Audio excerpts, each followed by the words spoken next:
Good morning, my fellow Carney. Another day, another busy Saturday. Maaga nag-drop ang customer natin ng kanyang Acura MDX for timing belt replacement. Meron tayo ditong drop key box para sa mga maaga nating customer na nag-iwan ng kanilang sasakyan. At dito sa loob ng shop, sinisimula na ng ating kasama ang ating engine swap para sa Honda Pilot. Okay, pasok na natin sa bay ang Acura MDX para masimula na yung timing belt replacement. Ito ay 2015 Acura MDX with 90,751 km. As part of maintenance, timing belt replacement is recommended every 5 years or 100k kilometer, whichever comes first. Since ito ay part ng makina, OEM parts ang install natin. Sunset na yan, timing belt, tensioner, at the same time papalitan din natin ang serpentine belt. Sinimulan ko na baklasin ang timing belt para dito sa Acura, habang ating mga kasama naman ay ginagawa ang removal ng engine para sa Honda Pilot. Then meron dumating na Hyundai Santa Fe. Ang concern ng customer, hindi niya mabuksan yung gas filler cap using ng gas opening switch. Upon evaluation, ang nakita natin problema is yung actuator switch. Ngayon ang problem nito itong actuator. Orderan natin. Pansamantala, i-manual mo muna para mapagpagas ka.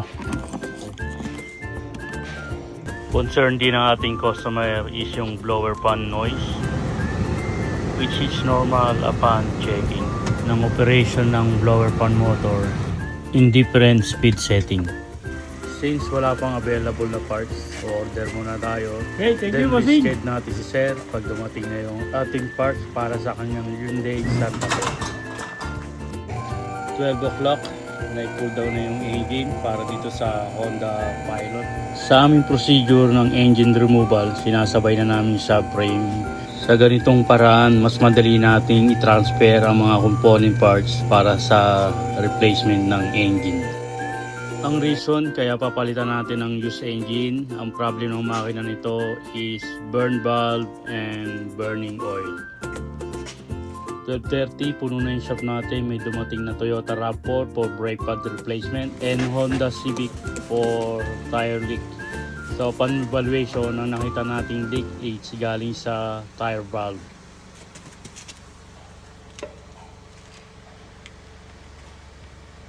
Papalitan natin ang bagong tire valve.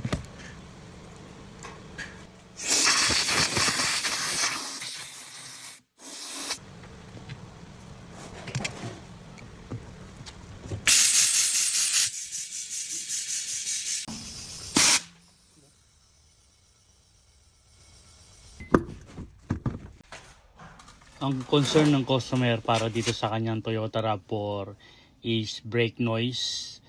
Upon measurement ng kanyang brake pad thickness is below 3 mm.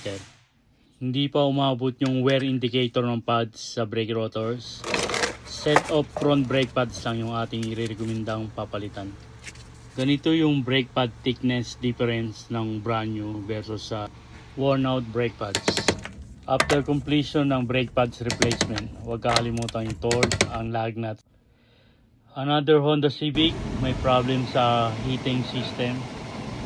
Ang nakita natin problema is stock up na yung blend door actuator. Bypass muna natin para may magamit na heating ang ating customer. Then order tayo ng parts, schedule natin uli.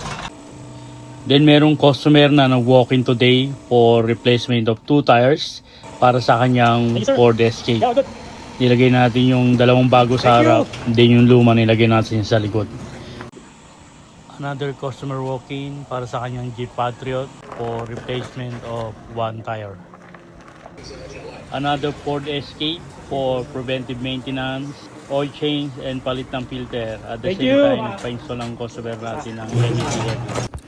Going back sa aking ginagawa for timing belt installation, dito tinanggal ko na yung pin ng timing belt tensioner Then, kumpletuhin ko na yung installation. Ito yung itsura ng 5-year-old tensioner at timing belt. Faded na and may oil leak na yung tensioner. Start!